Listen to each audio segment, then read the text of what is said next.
Hey everyone, welcome to Gaming Explained. In today's video, I'm going to show you how to change number of game rounds on Real Boxing. So let's get started.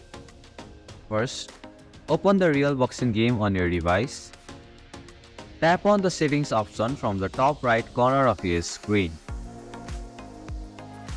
Here, you can find the gameplay section on the right side of your screen. Under this section, you have the rounds option. You can choose to set the number of rounds to 3, 6 or 9.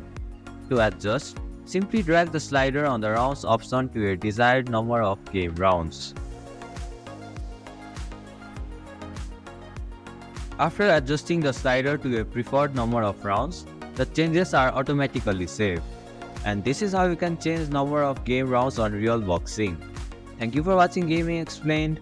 Hope this video was helpful. If it was, then hit the like button and comment down if you have any questions or feedback. Also, if you are new to our channel, please subscribe and hit the bell icon so that you won't miss our upcoming videos.